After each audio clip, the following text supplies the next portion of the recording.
I just tore the top off of this. I've decided that this Christmas, Hanukkah holiday season is me kind of taking care of myself for once, because that's one of the things that you ought to, in my opinion, do for yourself when you get out of an abusive situation. So, because I try to be a globally minded person, I try to expand my palate as much as my mind. And I am given to understand this is one of the better at-home, more authentic chai experiences you can have at home. So I got 4 bags. I got 2 of those, and then I got 2, all 3 dogs are eating breakfast. I got 2 of these, which is the rose. I don't know how different they are, but I, being me, looking like this, have only ever really experienced chai as a Starbucks drink. I mean, I live in the US. There's nothing else for me here, unless you know where to look, or you live near a reliable source, or you have the good fortune to be exposed to people who know what the hell they're doing, because it's genuinely a part of their culture and everyday life. Those were not true for me. Despite having lived in New York and near a part of Queens, New York, that had a very prosperous Indian community, I was dealing with my own shit, and so I didn't feel comfortable. I didn't feel brave enough to go and really explore. So I'm trying to do it now. So, like I said, haven't opened the bag yet, and holy Christmas, is that a strong smell. Now, I'm autistic, so for me, smells can be very strong compared to other people. This might not actually be a very strong smell. It is for me. Oh, nanita. Okay, need 2 hands. Yeah, it gets stronger when you open the bag.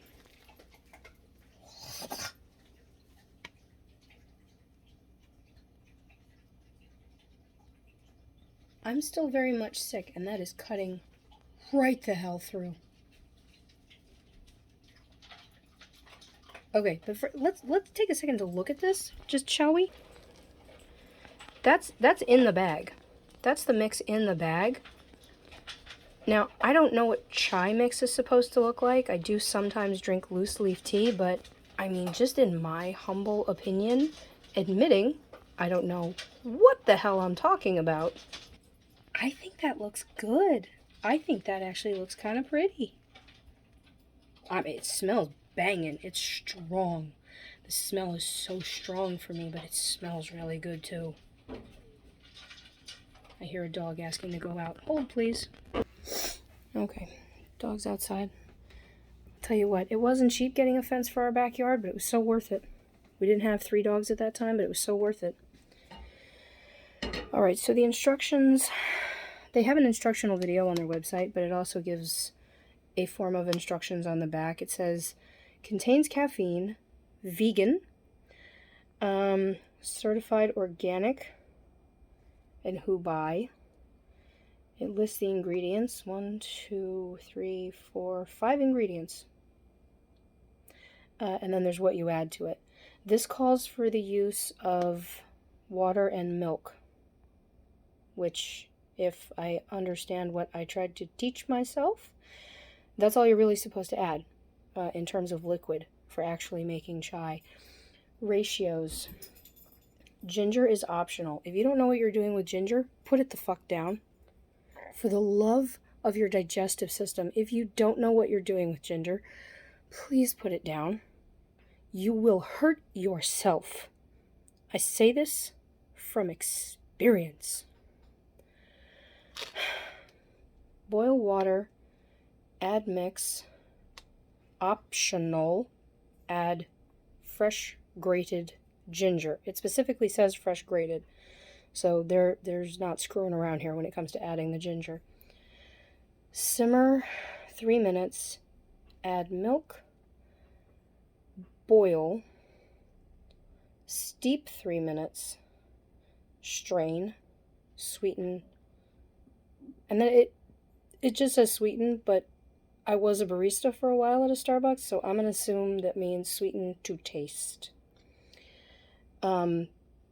And understandably, this is not something I think that was ever typically sweetened. Like, I think originally chai was not a sweet drink, much like caffeine in coffee form. If you're like a purist, you take it as it is. So like coffee, you drink black, chai, you drink unsweetened. I'm going to make the assumption right now that I am too white for that, and I'm going to sweeten it. But I'm also not able to have dairy, so I use Lactaid. So let's see here. The ratio says 1 cup of water to 3 teaspoons of chai mix. For those who need conversion, that is also 1 tablespoon. This has less caffeine per cup. Chai has less caffeine per cup than a cup of coffee. I am sick and I have 2 sick children. I am making the equivalent of 2 cups of chai. So, that means that I need, as per this, 2 cups of water and 2 tablespoons of chai mix, which, for those following along, is the equivalent of 6 teaspoons. And I hear the dogs asking to come in. Please hold. Okay, that's better. Dogs are inside. So I've started the water with the mix in it to boil. So let's talk. My generation, you'll remember Coffee Talk, Mike Myers. So this morning I was watching something on streaming because the kids are still asleep because they're still sick, so they're sleeping in most mornings. And today is supposed to be a half day at their school, but obviously they're not going because they're still sick. So I was watching a couple different things streaming on Disney Plus because I'm old enough and neurodivergent enough that going back to childhood shows or things Disney in general either gives me a happy place or, equally, runs the risk of being triggering. It's a fucking crapshoot. So, keeping an ear out for one of the kids waking up. I was watching that stuff this morning, and it's the usual Disney trope stuff about big decisions and life changes and coming of age. And I've said this in other places. I gotta drink water. I'm so dehydrated. In other places, in a number of ways, including directly, but I'm non-binary. I know. What about my haircut? Gave me away. And that's not something that until within the last year I ever talked about literally out loud. The description of self as non-binary never left my body. For a number of reasons, quite frankly. Oh, it's coming to a boil, kind of. So let's see what we got here. Boil water and mix, not adding the ginger. Then reduce and simmer for 3 minutes. So once it's at the boil, which it's not technically yet, it's getting there.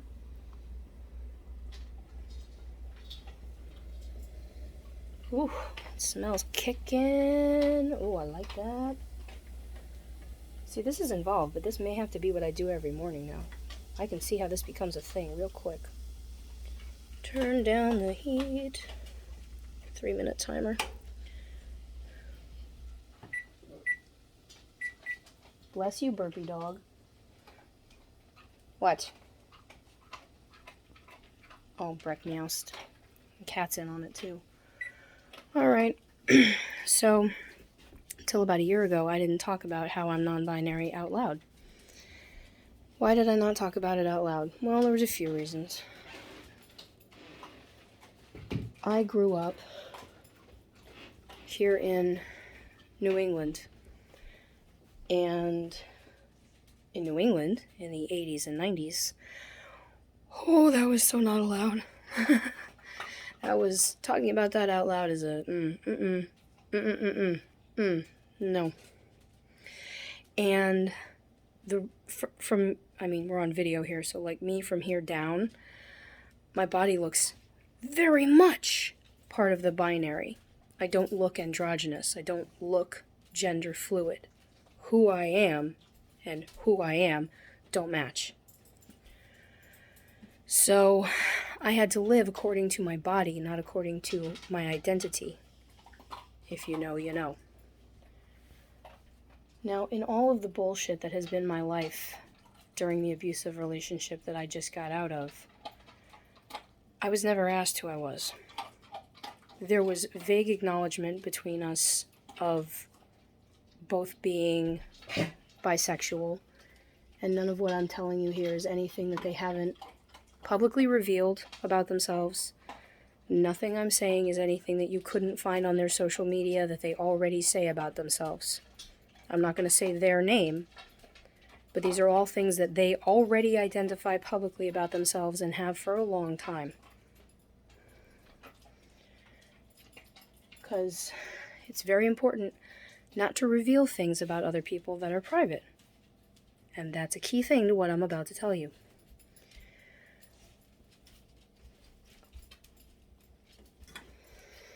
It was just over a year and a half ago at this point.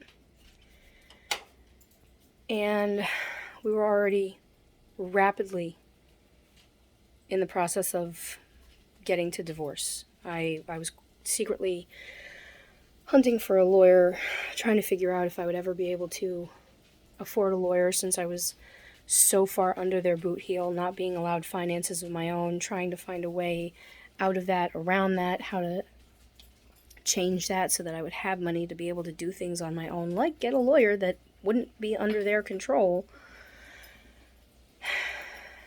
And still, that people pleaser victim part of me was trying to still salvage it. I mean, you know, we have all this time invested, we have kids together. I was still trying to salvage it. And that's 3 minutes. I'm going to turn that off so the timer doesn't wake the kids. Then add appropriate ratio of milk. So now I need to add the milk, which I should have poured before, but I didn't because I'm special. So in trying to save a dying relationship, as many of you know, you do a number of things. You try activities, you try partner things, you try talks, you know, there's a whole host of things. And within the last 3 years of this dying dumpster fire, not only was I cheated on for 8 months emotionally, and God knows how long physically, during a global pandemic, pre-vaccine. Oh, it's a happy dog. Happy dog. Doing the flops. Happy dog. I was betrayed in a number of ways. I was at one point physically assaulted in front of my kids and a third party, and to this day they still say, "Oh, come on, I didn't even hit you that hard."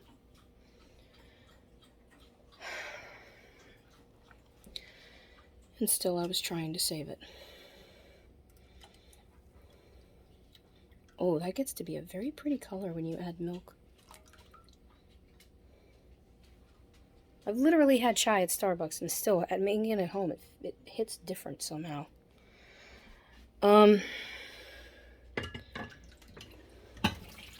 Careful. I gotta load the dishwasher.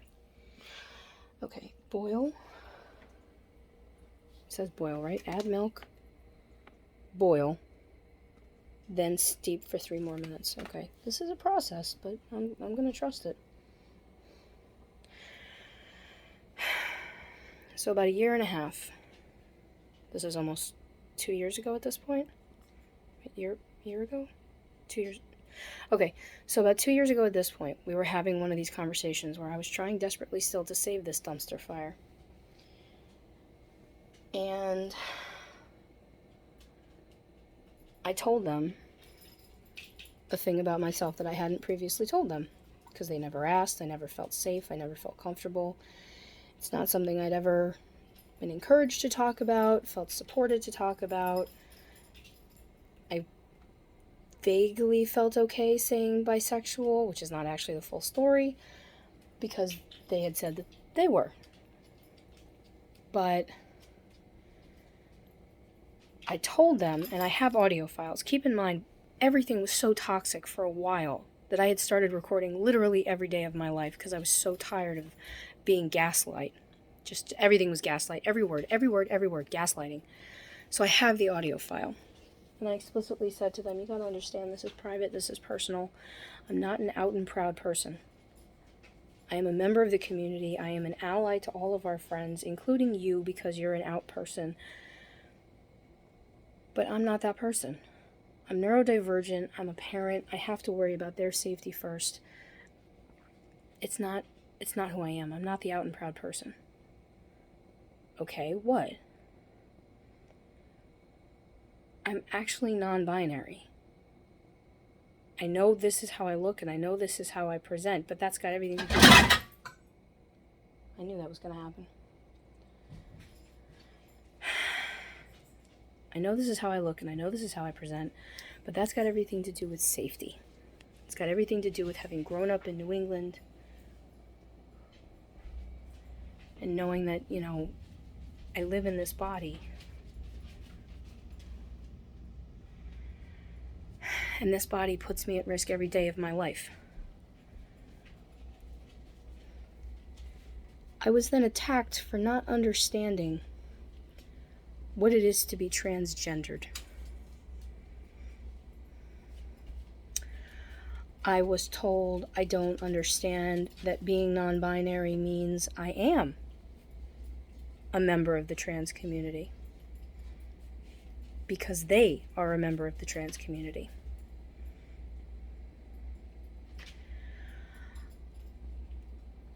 It was a hugely problematic conversation. And at the end of being disrespected and spoken down to and gaslit, I got a very patronizing, well, thank you for telling me, I didn't know that. And I went, no, you didn't, because you never fucking asked. You don't talk to me, you talk at me. This is what I've been telling you for a decade. And I have the screenshots of the Facebook chat to prove it. Simmer for 3 more minutes. I can see why chai is a conversational drink. This takes a while. Anyway, so get my mug ready. Christmas present from my dad a couple years ago. And I was working on a tattoo design at the time. I have 50-something tattoos at this point. And my ex had studied graphic design. And another one of those efforts at trying to save this bullshit, I said, do you want to help me with the art? I have a tattoo artist who is obscenely qualified, but do you want to help me with the art? And try and help me conceptualize it and give him something to work with, because I can't find the picture online that's in my head. Erebus, leave your sister alone. Come on. And they were like, yeah, you never asked me that before. I know how important your tattoos are to you. And I went, I know that. That should tell you that I'm fucking trying. That should clearly demonstrate to you that you keep shitting on me for not making enough effort. So I'm trying to be as blatantly vulnerable with you as humanly possible. I don't know how to be more vulnerable than asking for help with a tattoo.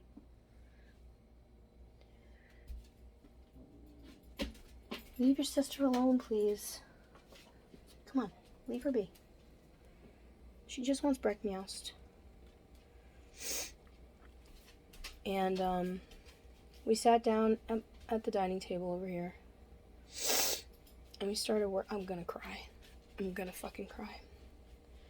We sat down over here at the dining table, started working on it, and got a sketch done, and then a bit more work got done, and a bit more work got done.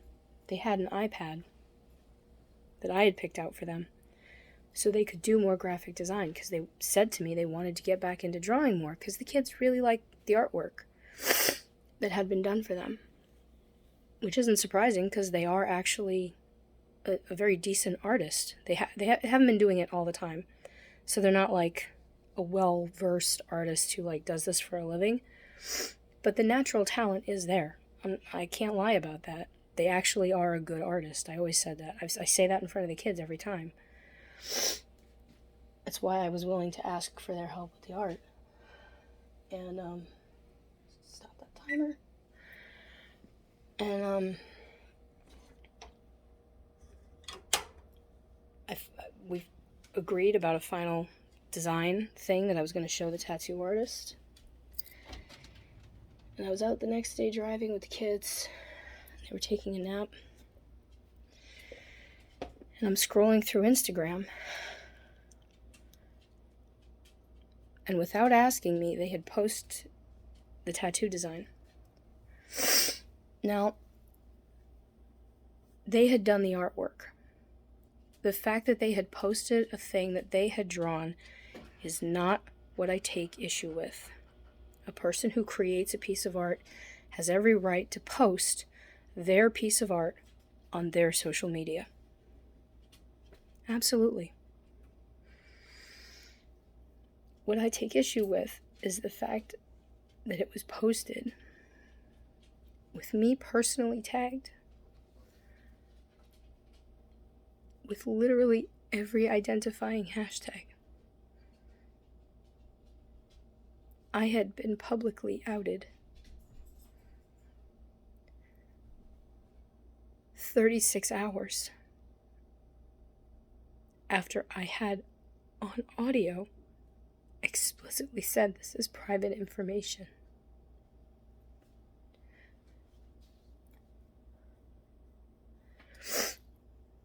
Mental breakdown isn't even the word. I couldn't stop myself. They were at work. It was a screaming match. Audio files on Facebook Messenger. And for a week and a half, they wouldn't even apologize. It took them most of the day to take the post down. And at this point, they've blocked me from Instagram, so as far as I know, they've put it back up.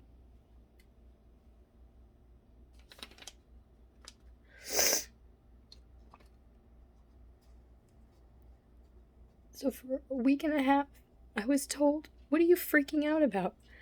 I didn't out you. I didn't do anything wrong. I wanted other people to feel seen. I just wanted to share my art. I thought we agreed it was a good picture. I just wanted other people to feel included. You were never at risk. Stop being so dramatic about it.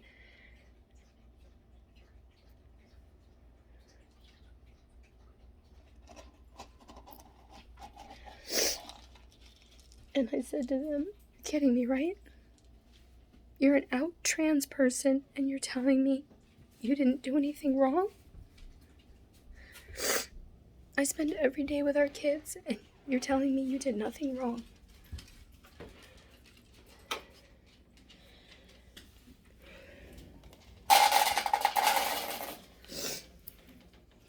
Okay, cat fed. You're telling me I'm being overly dramatic about the fact that you publicly posted information that I can prove for a fact I told you was private, personal,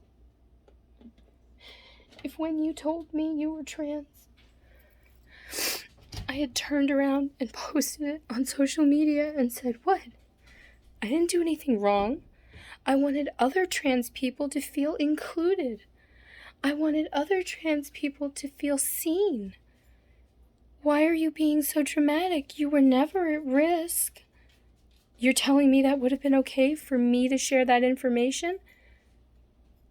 For you? Well, it's not like that. It's not the same. Yeah, it fucking is. Really fucking is. You go out every day to work. You're not here. You're not with the kids every day. If something happens to me because of this, they are immediately hurt. They are immediately at risk. And you don't care about any of us.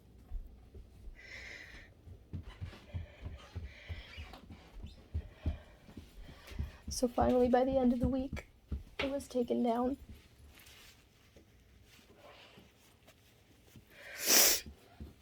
Maybe it was taken down a little sooner than that. I don't remember at this point. But it really doesn't matter because the point is it never should have been posted.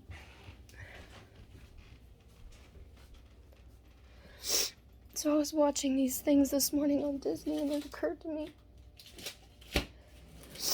not only how much it still hurts, but the fact that I'm 39 as of my birthday last month, and I've still had to live a life in the closet. Not in perhaps as dramatic or significant a way as others, but I didn't get to have, sorry, I gotta blow my nose. I didn't get to have, like, a coming out story. I didn't get to have, like,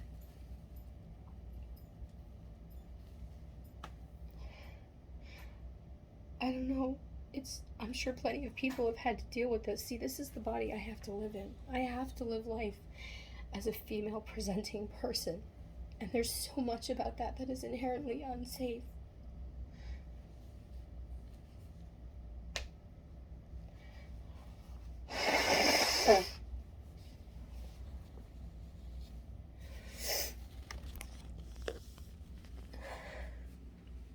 So telling them it's private and then being publicly outed and then being told I didn't do anything wrong. I wanted other people to feel included by my art.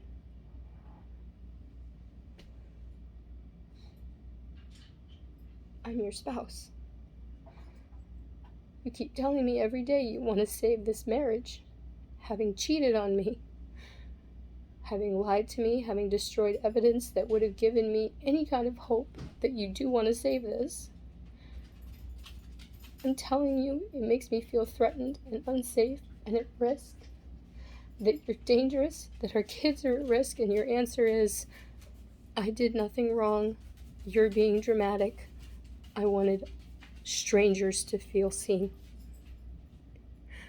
But I need to let it go because what you did isn't that bad.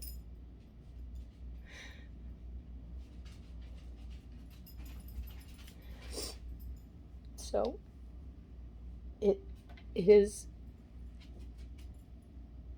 one of those survivor things, having to come to terms with that,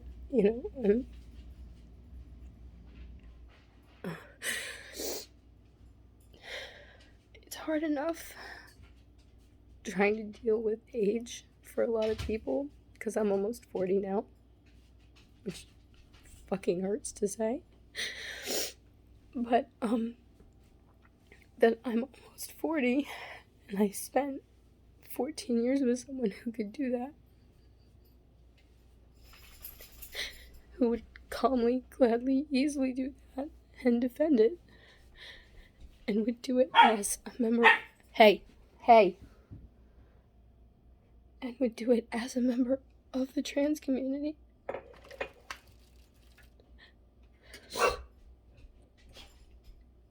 I don't know how to process that. I still don't. It brutalizes a person's ability to trust anyone and anything else.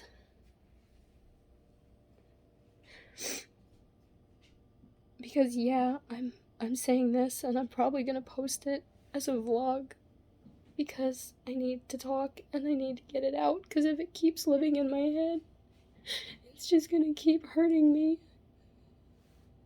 And I know it's not gonna stop hurting me even after I post this, but people who do these things shouldn't be allowed to get away with it. And I know I can't be the only person it's happened to.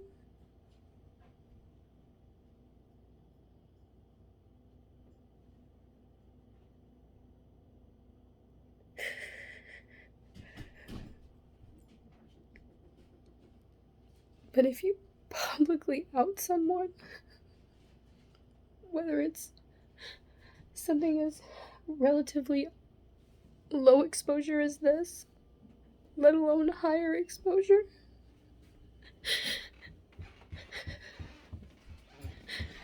you've got to think before you do something, because it will irrevocably cripple them.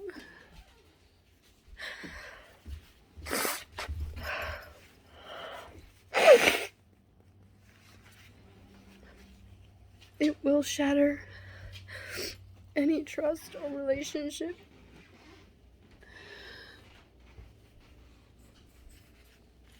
you claim to have.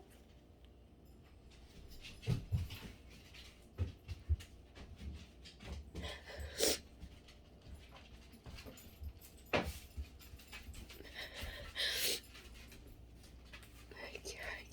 don't have enough words to explain how and why. So deep.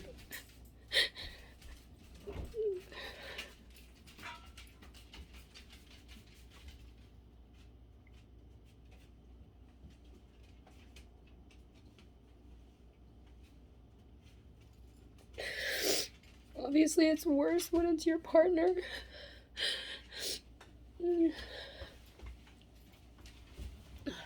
Fine, I'll let you back out. Leave the curtains alone, please. Oh my god. Yes, Loki, please, please, please. I'll be fine. I know, I'm crying. Please. I'll let you back out. Give me a second. Let me get to the door.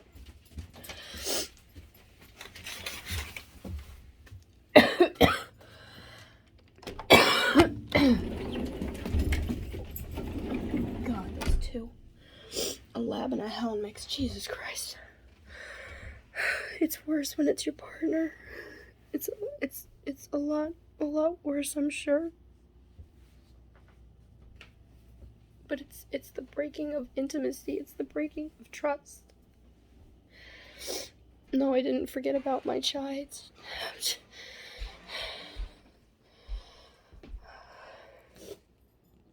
I just need 2 hands to strain it into the cup.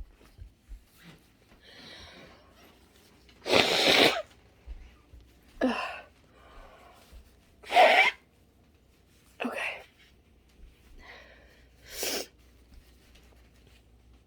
See, I knew I was gonna cry. Oh, fuck, do you not cry when you talk about something like that? Okay, oh my god, where did I put my glasses? Oh, shit. Oh, shit, there. Okay. Oh, that sucks when you need glasses to see and then you take them off to cry and then you're like, fuck, where are my glasses? I can't see. Okay. Okay, I need 2 hands to strain this. Let me find somewhere to put my phone. Hold on. I'll show you what you gotta do to strain this. Okay. Okay, so I happen to have one of these because I'm also a baker. I'm sure this is reality. When you're a survivor, life still goes on. So I'm trying to not edit. I'm trying to not pause. Like, I have to try and regulate these bouts of emotion to, like, when my kids aren't up, because they don't need to see this. They don't need to hear this. They're too young for it.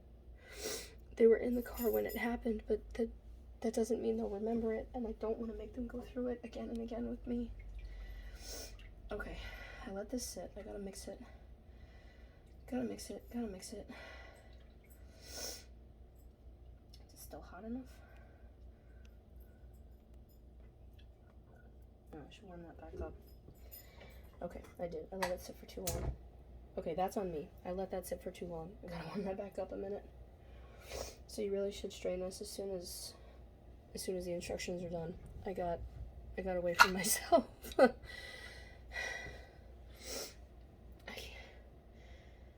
So it's like a year or so ago now that I've started referring to myself as non-binary publicly, but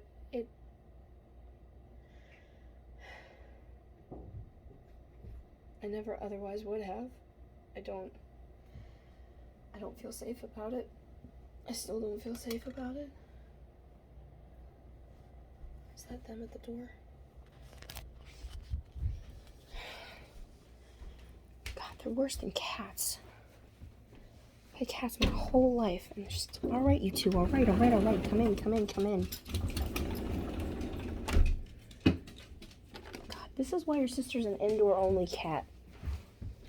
You two are so much worse. Let me in, let me out. Don't drummer boy on the cabinet. That's not helping your case.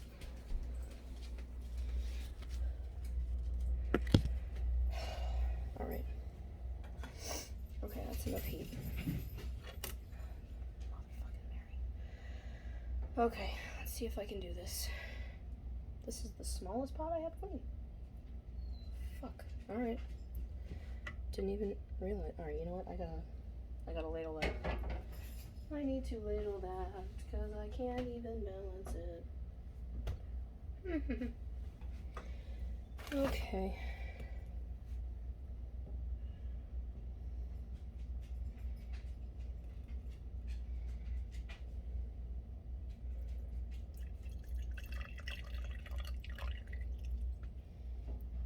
Okay, so a lot of this, I can see why you do it a cup at a time. A lot of the mix settles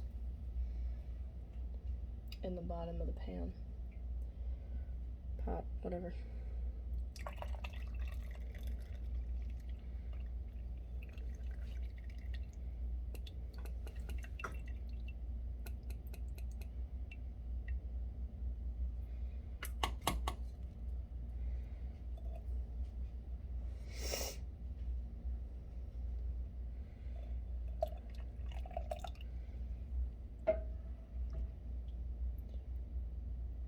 And keep in mind, I intentionally made a lot. I made 2 cups of water and 2 cups of milk. So this is a reduced down version of 4 cups of liquid.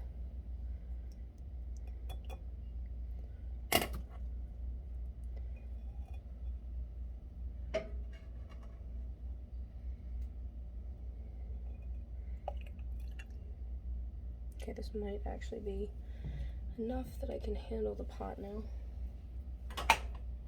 without feeling like I'm going to be a tippy ditz.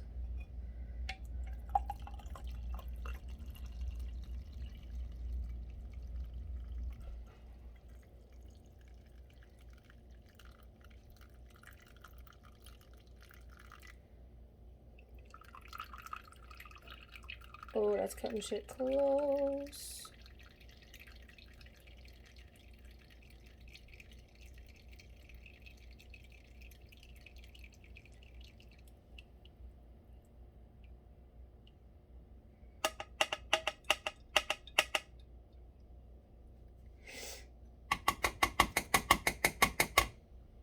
Okay, there is still a bit of liquid in there, but there's also most of the mixture. So let's actually try this now. So again, this is what we're making. I made it with lactate because I can't have dairy, and I did not use ginger. Please, oh, that's fucking hot. Please be as good as I want. Please be as comforting as I need. I didn't add sweetener yet. I'm trying it as is first.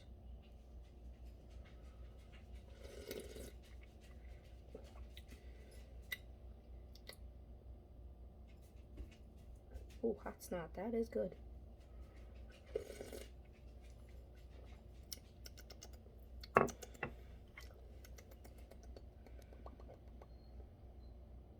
What does my palate want for that?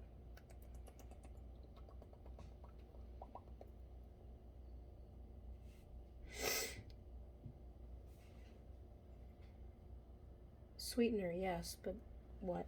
Basic sweetener or creamy sweetener?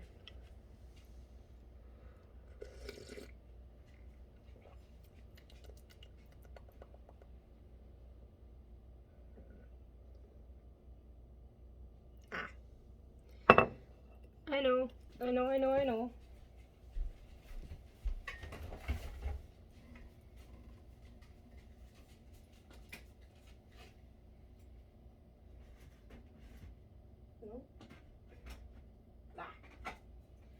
Okay. So like I said, I'm a farmer barista. Here's what I have in my fridge. I have this. Excuse me, Da Vinci Gourmet Madagascar Vanilla Syrup, which is the kind of thing where you just like pour some. It's the same syrup they have at any coffee house. You pour it in the bottom of the cup before you add the hot coffee or espresso or whatever. Always add syrups and cream, in my opinion, before hot coffee or espresso. The only proper way to get them heated and integrated is to add them before the hot liquid. Or, can you not chase your sister, please? It's too damn early. Or this. Does it have to be this brand? No, of course not. However, this happens to be naturally dairy-free for whatever reason because of how it's made. And as I said, I used Lactaid because I can't have dairy. I get the variety boxes, so I'm going to use a vanilla one because it's chai, and I think vanilla makes sense. And I want this to be just a little more creamy for me, so I'm going to use this time. And just one. Because these are, if you know, you know, these are kind of like strong AF. So we're just going to do that. Erebus, leave Tribble alone. For the love of Christmas. Okay.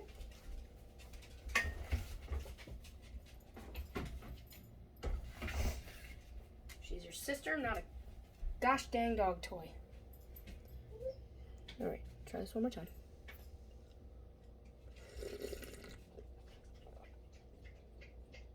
There it is. That's the move. That, for me, that's the move. Okay. Alright, well, note to self. A double dose, according to the instructions on the bag, fills my Harry Potter mug. And it doesn't, honestly, it doesn't need anything. You don't need to add sweetener to this, in my opinion. That might have to do with what milk you use, because some milks are naturally sweetened and not sweetened. I'm just using 2% Lactaid. So I added 1 French vanilla coffee mate to this. You saw the little pod. I see you, Kolkata Chai. That's worth it buy.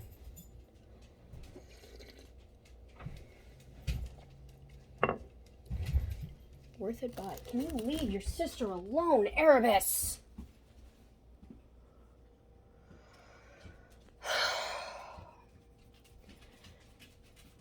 Well, talk to you guys next time.